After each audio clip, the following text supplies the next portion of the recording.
The boardroom was empty at 11:47 p.m., but Natalie Clyde was still in her chair.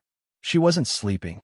She never slept anymore, not properly, not the kind of sleep that actually restored anything. But tonight, for reasons she couldn't entirely explain even to herself, she had let her head drop on her folded arms, her reading glasses pushed to the side, the stack of termination letters fanned out beneath her elbows like a losing hand of cards. The lights in the Clyde Industries headquarters had dimmed automatically to 30%. The city below blinked indifferently through the floor-to-ceiling glass. She was pretending to sleep. Welcome to Kindness Arena. If you believe in kindness, second chances, and unseen connections that change lives, please help me prove something wrong. My mother said I wouldn't even reach 1,000 subscribers. Help me show her that stories like this matter and deserve to be heard by hitting the subscribe button, liking the video, comment your thoughts, where you're watching from, and share it with someone who needs it to stay motivated. Your support keeps these powerful, true stories alive. It had started 2 nights ago, actually.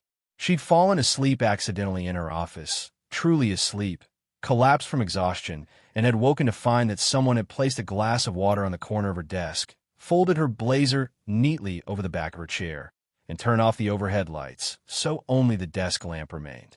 There was no note, no record of who had come in. The security camera in her hallway showed only a brief silhouette, a card, a mop handle disappearing around the corner. The night janitor. Natalie had run a background check the next morning. Jones Bond, 53 years old, 12 years with the company. Started on the loading dock, transferred to the night cleaning crew after a back injury. Perfect attendance record. Not a single complaint, not a single commendation either. The invisible kind of loyal, the kind of employee whose value only becomes visible once they're gone. She had planned to fire him. Not him specifically. The entire night custodial staff, 12 people, was on the list her CFO had given her on Monday morning. Part of a $40 million restructuring plan designed to keep Clyde Industries from filing for bankruptcy before the end of Q3. Outsource the cleaning, cut the HR overhead, eliminate the pension obligations. The math was clean, even if the human cost was not. She had not signed the letters yet. Something kept stopping her hand. So tonight she'd come in at 11, spread the papers out, and put her head down. She wanted to see what Jones Bond did when he thought no one was watching. She heard the cart first, the familiar squeak of a wheel that probably needed oil, a sound she'd grown oddly used to on the nights she worked late. The door to the boardroom opened slowly. Footsteps paused. She kept her breathing slow and even.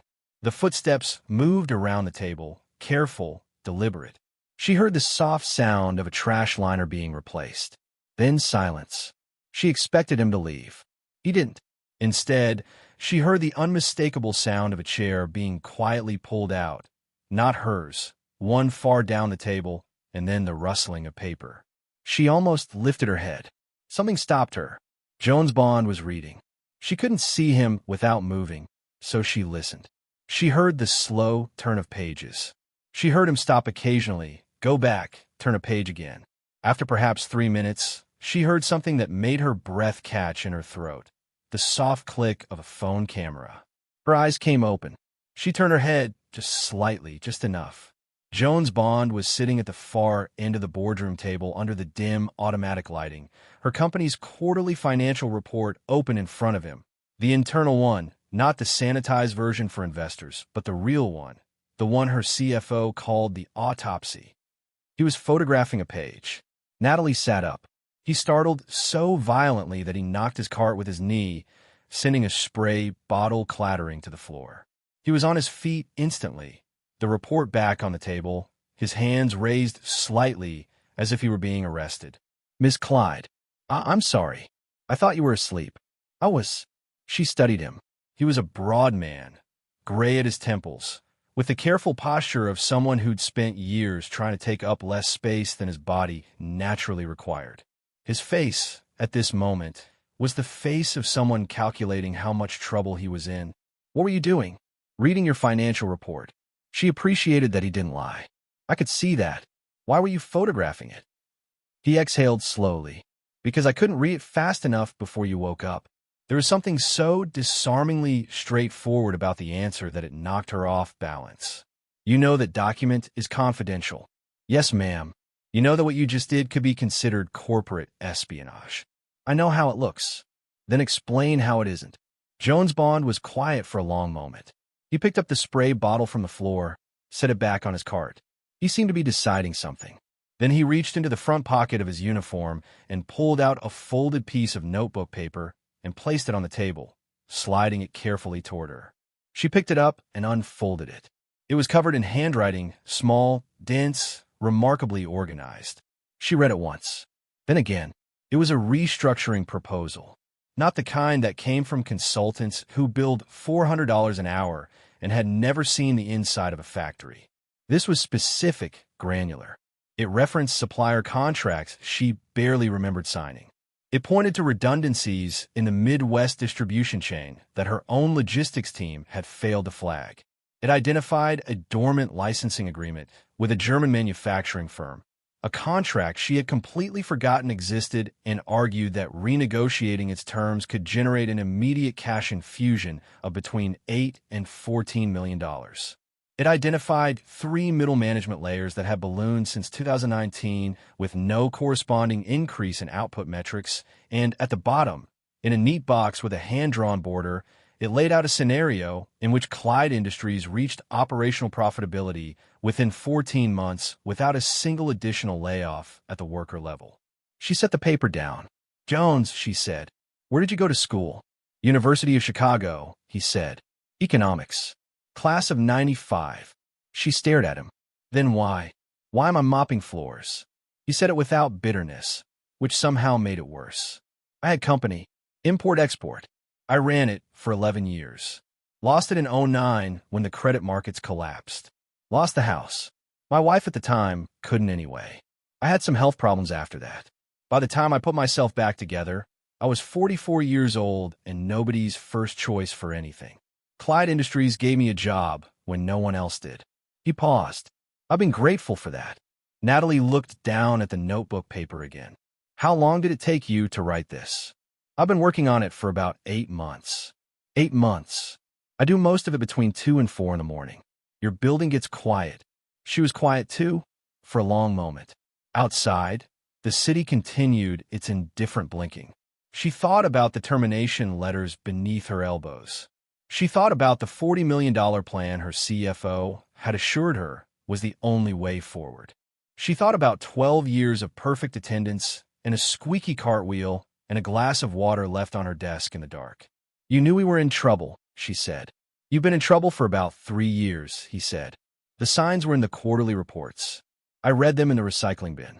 Despite everything, she almost laughed. The recycling bin. People throw away a lot of useful information. She folded the paper carefully and held it in both hands. "Jones, why didn't you ever submit this through HR? There's a suggestion program. Employee innovation submissions. You could have." "Ms. Clyde." He said it gently but plainly. "Who's going to take a strategic restructuring proposal seriously from the man who mops the executive floor? I submitted 3 ideas through the program between 2015 and 2018. I have the receipts. None were ever acknowledged." The shame of that landed hard. She looked at him for a long time. He stood the way he always stood when he was in her presence. Not subservient, exactly, but careful. Contained. The practiced stillness of a man who had learned which rooms he was and wasn't welcome in. "Sit down," she said. He blinked. "Ma'am, please, sit down." She gestured at the chair across from her. "Not down there. Here." She moved the stack of termination letters to the side. "I want you to walk me through this. All of it. Every line." He sat down slowly, like a man waiting for the chair to be pulled out from under him. It wasn't. They talked until 4:15 in the morning.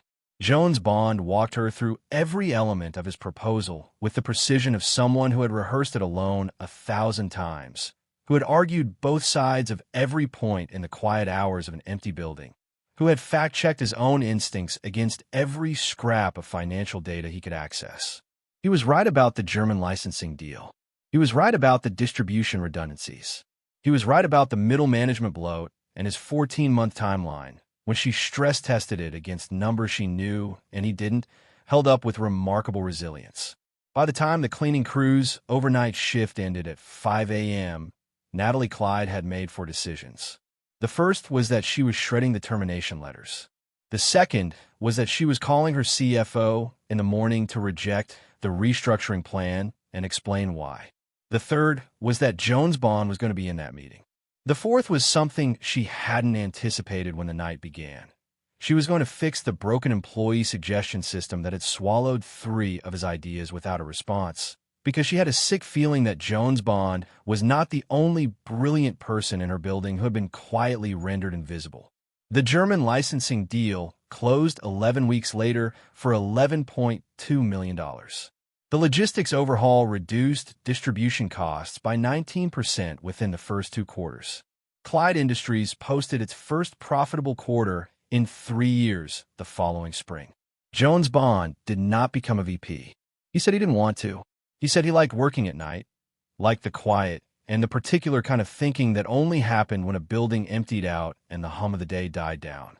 What he accepted, after some negotiation, was a newly created role: strategic advisor, night operations, a title that made the HR department uncomfortable and pleased Jones Bond enormously. He kept his card. He kept his route. He also attended, by standing invitation, any executive strategy meeting where he felt he had something useful to contribute. He attended most of them. Natalie Clyde told this story exactly once publicly, at a leadership conference in Chicago 3 years later. She was asked what had been the pivotal moment in saving her company from collapse. She said, "I stopped assuming that the most important person in the room was the one with the most expensive chair." She paused, and I learned to pay attention to who's in the building at midnight. Because the people who stay, not because they're told to, but because they genuinely care, those are the people who know where the bodies are buried. They know it's broken. They've been watching it break for years. She looked out at the audience. The question isn't whether those people exist in your organization. They do. The question is whether you've built a place where they believe anyone will listen. She flew home that evening. When she arrived at the office the next morning, there was a glass of water on the corner of her desk, her blazer folded over the back of her chair, and the desk lamp left on. She smiled at it for a long moment. Then she got to work. If this story touched your heart, if it reminded you that kindness is never wasted and that even a broken path can lead to beautiful places and change of lives, please like this video, share it with someone who needs a little hope today, and subscribe to Kindness Arena, because your support keeps stories like this alive and spreading. Tell us in the comment what you would have done differently if you were CEO. Would you have listened to him? Or has a stranger's kindness ever changed your life in ways you didn't expect? We'd love to hear your story.